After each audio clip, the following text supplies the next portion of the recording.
నమస్తే అండి. నమస్కారం. చంద్రబాబు నాయుడు గారు హయాంలో ఆయన 2015లో ఫైబర్ నెట్ కార్పొరేషన్ ని ఆయన తీసుకొచ్చారు. తర్వాత అందరికి వినోదాన్ని ఫ్రీగా ఇచ్చారని చెప్పుకోవచ్చు. ఎందుకంటే కేబుల్ కి సంబంధించింది కానీ లేకపోతే ఇంటర్నెట్ కి సంబంధించింది కానీ అన్ని ఫ్రీగా ఇచ్చారు. సెటప్ బాక్స్ ఫ్రీ ఇచ్చారు.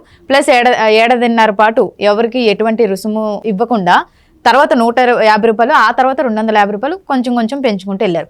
కానీ జగన్ గారు ప్రతిపక్షంలో ఉన్నప్పుడు మీకు 150 రూపాయలకు మాత్రమే నేను తీసుకుంటాను అని హామీ ఇవ్వడం అయితే జరిగింది. కానీ ఈ 5 ఏళ్లలో అది ఇవ్వకపోగా ఇంకా ఫైబర్ నెట్ ధరలు అయితే పెంచడం అయితే జరిగింది. దానికి ఏం చెప్తారు మీరు? చెప్పేది ఏందమ్మా, సంపద సృష్టించడంలో Chandrababu Naidu is the great man. Ideology కానీ టెక్నాలజీ కానీ హైటెక్ అంటేనే చంద్రబాబు నాయుడు. టెక్నాలజీకి ఆద్యుడెవరు? చంద్రబాబు నాయుడు గారు. చంద్రబాబు నాయుడు గారు ఆలోచన చేసింది ఏంటంటే డిజిటల్ ఇండియాలో భాగంగా, అంటే డిజిటల్ ఇండియా మేక్ ఇన్ ఇండియాలో భాగంగా మనకి ఒక డిజిటల్ సిస్టమ్ అనేది ఉండాలి. ఈ రోజుల్లో డిజిటల్ విప్లవం ఎందుకు వచ్చిందంటే, ఈ డిజిటల్ విప్లవం వల్ల అడ్వాంటేజ్ ఏంటంటే ఈరోజు ఆంధ్రప్రదేశ్లో ఎన్నో స్కూళ్ళు ఉంటాయి, కాలేజీలు ఉంటాయి, ఇంజనీరింగ్ కాలేజీలు కానీ 10th క్లాస్ దాకా ఉండేటువంటి ప్రాథమిక విద్య, మాధ్యమిక విద్య, ఉన్నత విద్య, ఇంటర్మీడియట్ విద్య, తర్వాత టెక్నికల్ విద్య, మెడికల్ విద్య, అనేక రకాలైనటువంటి విద్యలు ఉంటాయి, యూనివర్సిటీలు అన్నిటి ఉంటాయి. వీటన్నిటికీ మనం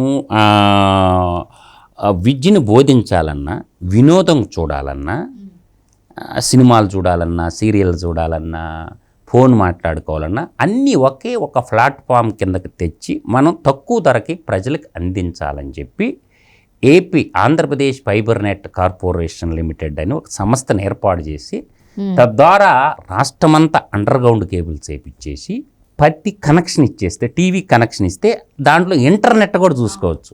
150 రూపాయలకి మనం తీసుకొని ప్రభుత్వానికి చెల్లిస్తే అన్ని ఛానళ్ళు మనం ఇంటర్నెట్ చూసుకోవచ్చు, తర్వాత వినోదాన్ని చూడవచ్చు, తద్వారా మనం అన్ని ఛానళ్ళు చూసుకోవచ్చు. ఒక బహుత్తరమైనటువంటి ప్రణాళికలో ముందు చూపుతో చంద్రబాబు నాయుడు స్టార్ట్ చేసిండు ఆ సంస్థని.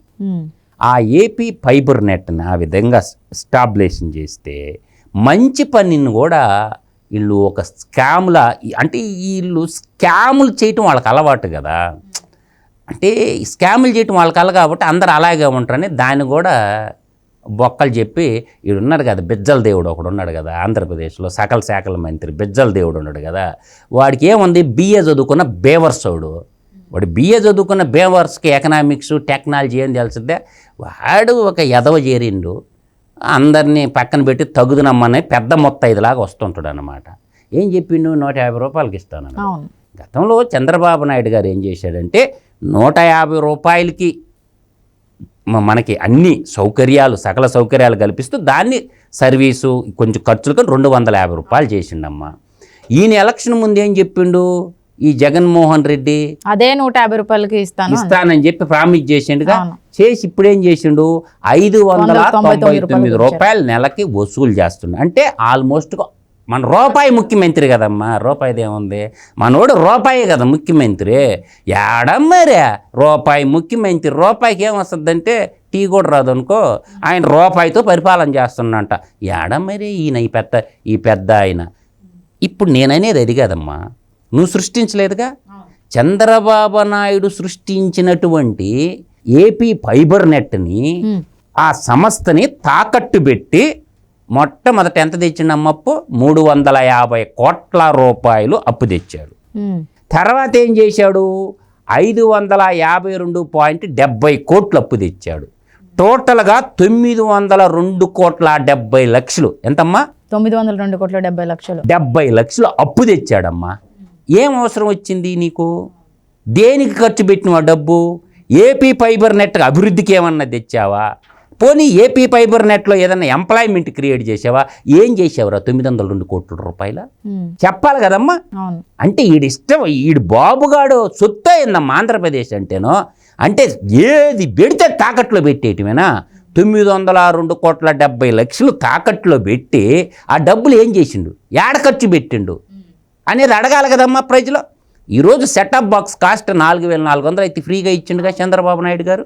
9 లక్షల మంది సబ్స్క్రైబర్స్ ఉంటారు. ఎంతమంది ఉంటారు? 9 లక్షల మంది. 9 లక్షల మంది సబ్స్క్రైబర్స్ ఉన్నటువంటి ఏపీ ఫైబర్ నెట్కి చిన్న లెక్కేస్తానమ్మా నేను.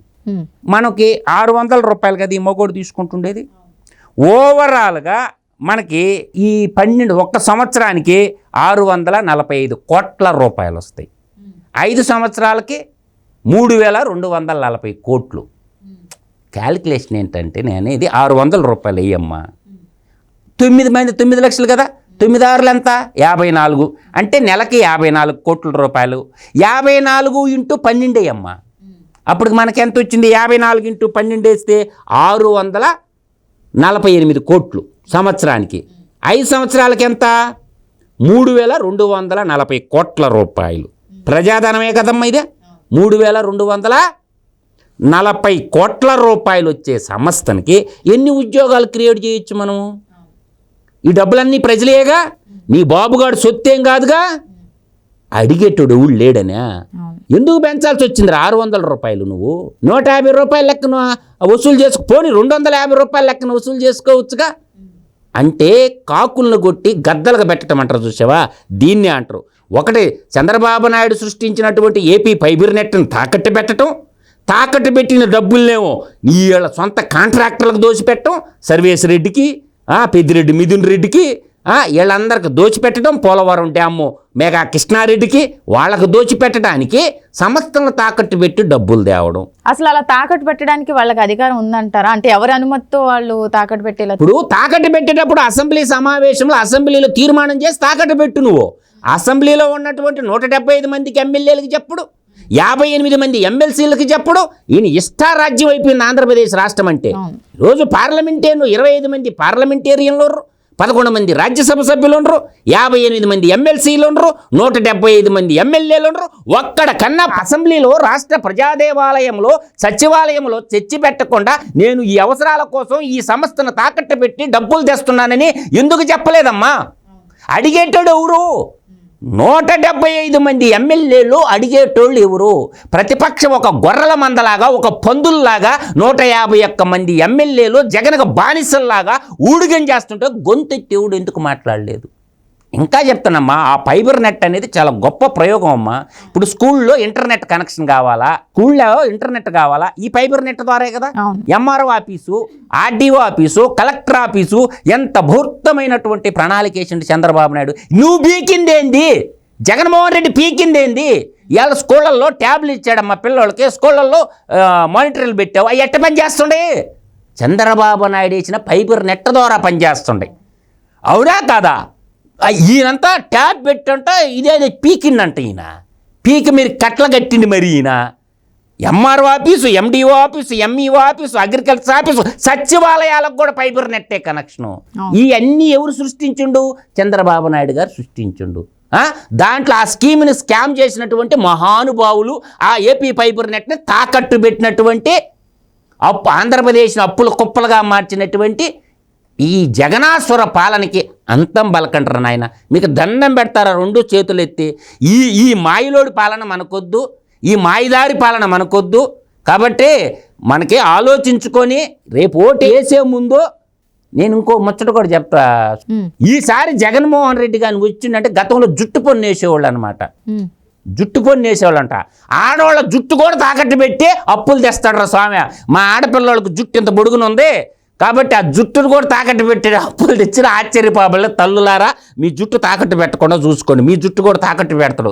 ఎందుకంటే తిరుపతి కొండ మీద తలని ఇలా ఇస్తుంటారు కదా భగవంతుడికి, అన్నవరం పోయినప్పుడు, ఇంద్రకిలాద్రి పోయినప్పుడు. కాబట్టి ఆడవాళ్ళ జుట్టు మీద కూడా ఇప్పుడు చెత్త పొన్నేసిన చెత్త ముఖ్యమంత్రి ఆడవాళ్ళు జుట్టు తాకట్టు పెట్టిన నమ్మకం ఏందమ్మా? ఆలోచించుకోండి తల్లులారా, మమ్మల్ని కన్నా అక్కలు చెల్లెళ్ళు, అమ్మ అవ్వలు తాతలు అందరూ ఆలోచించుకొని ఓటేయండి. ఈ జగనాసుర పాలనకి అంతం పొందకపోతే రామరాజ్యం తెచ్చుకుందాం. రావణాసురుడు పాలనని అంతమొందించి రామరాజ్యం ఎలా తెచ్చుకున్నామో అట్టే ఈ జగనాసుర పాలన అంతమొందించి మనం రామరాజ్యం తెచ్చుకుందాం. ఆలోచించుకోండి ఒక్కసారి. ఆలోచించుకొని ఒక్కసారి ఓటేయమని మాత్రం కోరుకుంటుండా. ఈ విజ్ఞతతో ఓటేయండి. ఈ మాయలోడు మాటల్లో పడొద్దు.